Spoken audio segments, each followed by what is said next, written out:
actually sick. They actually spent a lot of development time for this.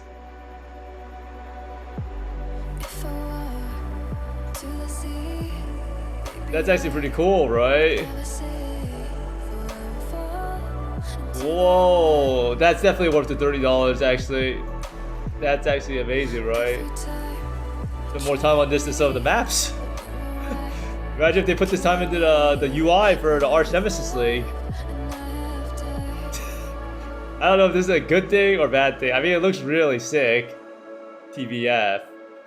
But why do I get the feeling they spend more time doing this than the actual UI? Wait, this is getting a little tedious. You think I can sneak in the vault of the last item?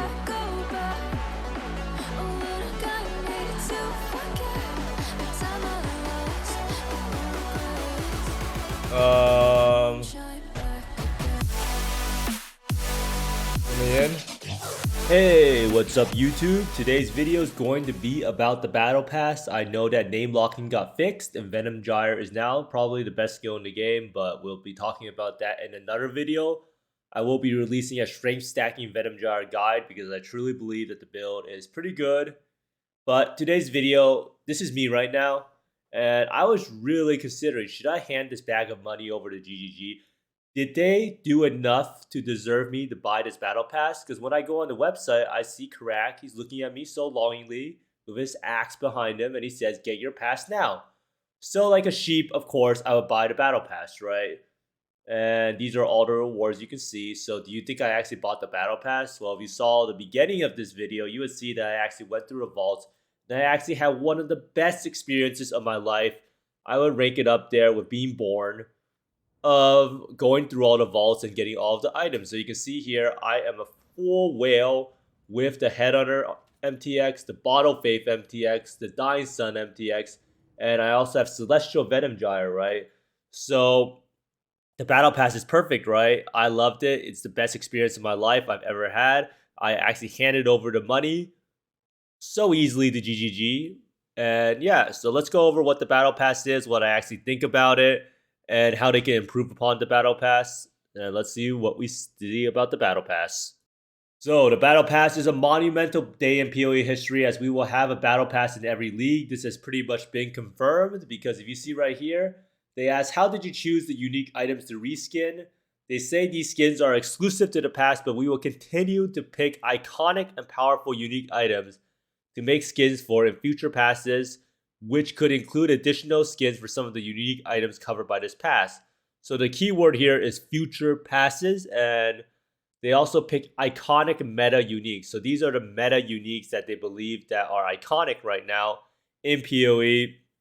And I do think that most of their choices were good, except for one of them, which is Mjolnir. When was the last time anyone used the Mjolnir, right? So kind of out of touch regards to that, but everything else spot on, right?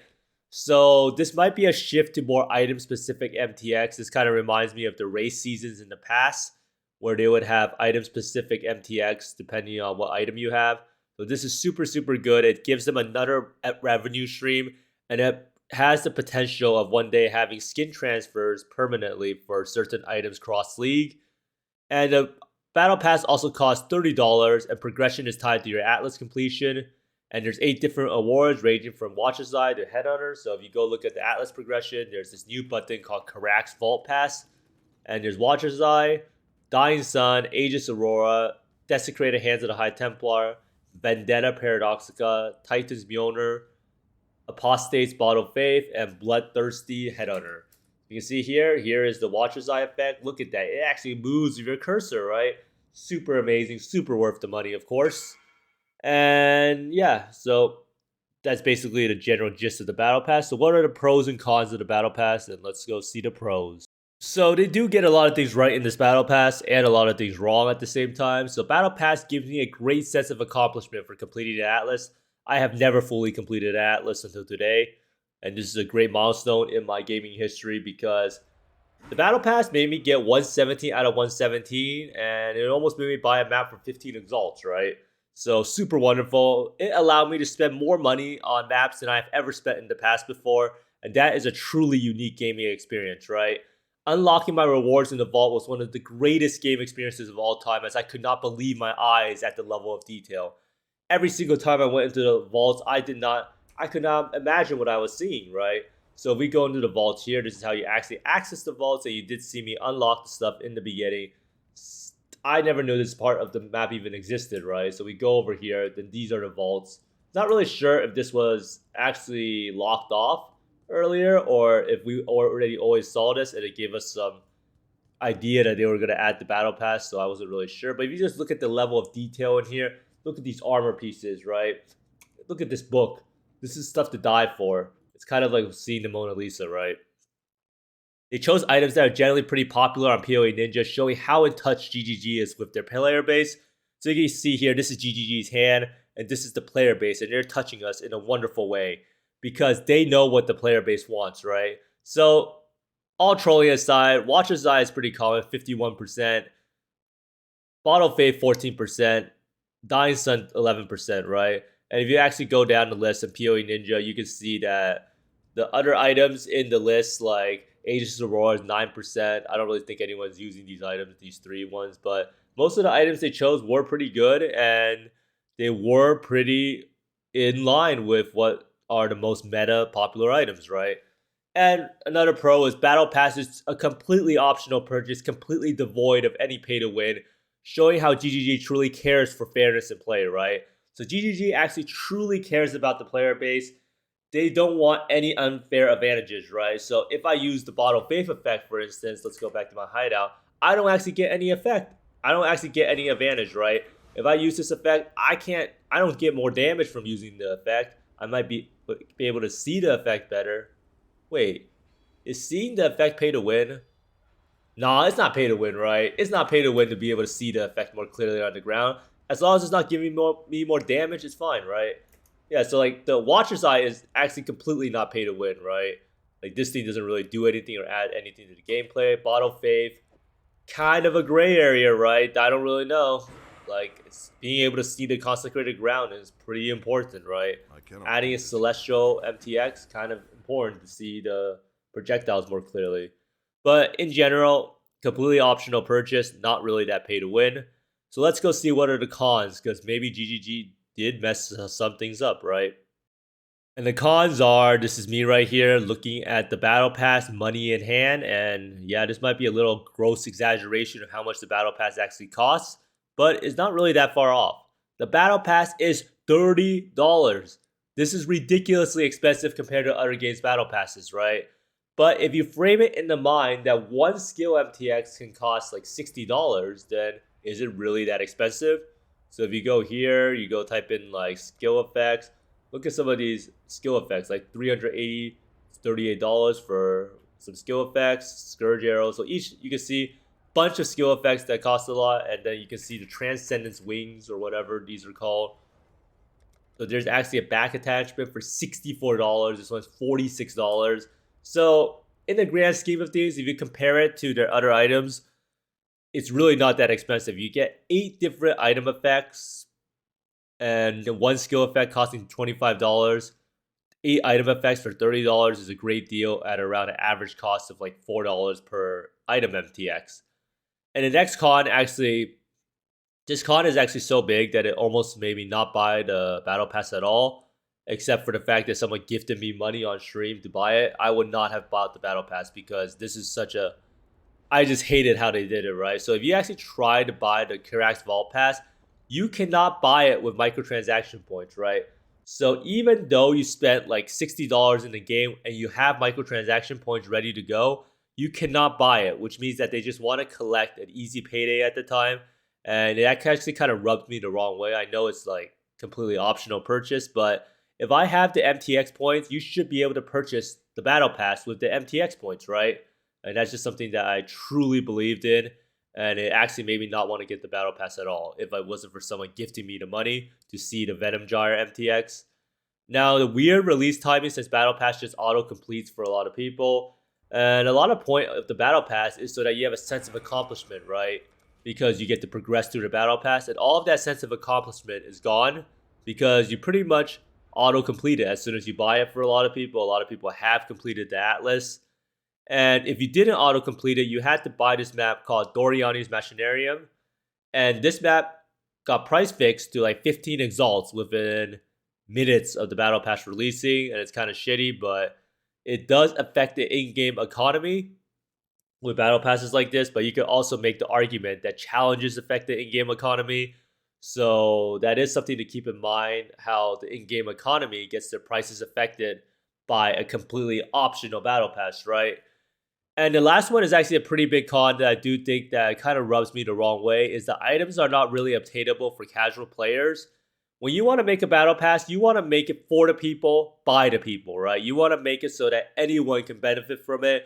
You don't want it just to be some super endgame niche items, or not niche items, but items that most players who are just new to the game will never be able to get, right? Most players do not get a Watcher's Eye. Most players do not get a Dying Sun. They do not get any of these chase endgame uniques besides maybe like Hands of the High Templar or something, or Mjolnir. But most of these items are completely unobtainable for the average player. Most players don't even finish the campaign, and having a battle pass like this does not really incentivize the normal player to finish the campaign. Most players do not think that Headhunter is in any way or shape obtainable, and having Headhunter as the last reward is kind of completely useless for making casual players want to get the battle pass and grind it out more. So definitely a battle pass designed towards people who already play the game a lot and who are already whales, right? So what is my ideal implementation of the battle pass? So to begin with, the battle pass should have probably been released at the start of the league. I don't know if this was a time crunch thing or if they're trying to do this on purpose so they can double dip on people spending money. So you can get people to spend money at the start of the league and then get people to spend money 2 weeks into the league. I don't really know which one it is. I hope it is not the latter and that they were just delayed and weren't able to finish it off in time. And they should probably be tied to challenges instead to promote longer player retention. A lot of people do finish these things right away. And if you actually tie it to challenges, you probably won't get as much price fixing for certain items. And you already have a kind of a built-in system for this, right? You have 40 challenges. You could probably even bump it up to 100 challenges or add in some extra challenges. And doing challenges actually gets people to try out all aspects of the game that they normally wouldn't have. So they could probably try to go delving or something like that, or doing some Uber Lab. And it just adds a lot more. It makes people feel a lot better about it because you could also tie it in to having a version of a free battle pass that unlocks free MTX at certain challenge thresholds, like how it is now. So you can see here currently at certain MTX or certain challenge thresholds, you unlock free MTXs. So imagine they did a battle pass where every single one of these things gave out a free skill effect or something like that, right? So that would make people feel a lot better. And this is a very common way that people do the battle pass.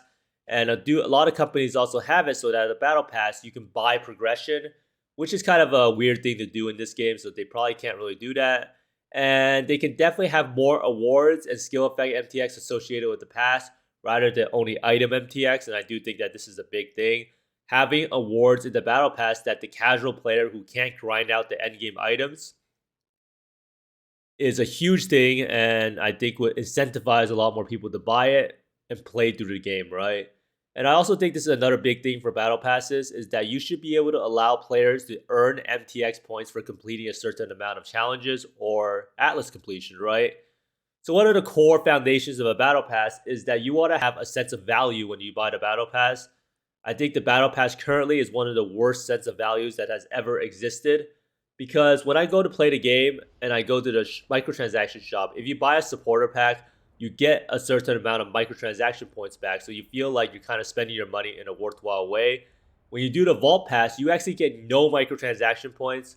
So if they were going to do this in a very satisfying way, they could send it so that every like 10 challenges or so, or 15 challenges, you get like 100 microtransaction points to spend in the shop. And I do think that this would create a much more satisfying feeling and a much more sense of worth when buying the battle pass, right? So just a lot of small changes I feel like they can make in the future, and maybe they'll make it and they see this video and they'll be like, wow, maybe putting it to the challenges would be a lot better idea. So let me know what you think about this idea I have. And I do think that allowing players to earn MTX points to maybe buy a portion of the future battle pass is a huge thing in a lot of games. If you play Fortnite before, you will know that Fortnite actually allows you to earn enough V-Bucks to buy the next battle pass. So you're pretty much able to self-sustain the battle pass, right? So pretty big thing. And with that in mind, that will give you an A+ score of a perfect score for the battle pass. So overall, what have we learned, right? In the end, the battle pass entirely optional is still a much better value than most MTX and Path of Exile. But that's more saying that the MTX and PoE is insanely overpriced. But in the end, people still buy them, right? So you'll have this cost benefit analysis where if you think the whales are still the majority of people who make up the bulk of your profits, or if it's better to have more people spending a little bit of money rather than the whale spending a bunch of money, right?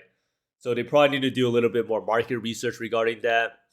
And it also gave me a pseudo MTX for Venom Jar, and the Bottle Faith MTX is definitely pay to win because I can finally see the ground. So you can see how easy it is to see the consecrated ground, right? So Battle Pass overall, one of the best gaming experiences of all time. I fully support it. Not really. I do think the Battle Pass could use a lot of work, right? It kind of feels like a little rushed. Bad release timing and everything, bad pricing point, bad rewards, bad incentive for casual players. But in the end, completely optional. If you want to buy it, buy it. Nothing is stopping you unless you're trying to purchase it with MTX points. But thanks for watching, everyone. I hope that this has given you some enlightenment on what I think about the Battle Pass. And I did try to come from a take of someone who can see both sides, who knows that casual players will never be able to access a lot of these items inside of the Battle Pass, right? So thanks for watching. I hope you find more mirrors, exalts, and mage bloods than me. And see you next time. Bye.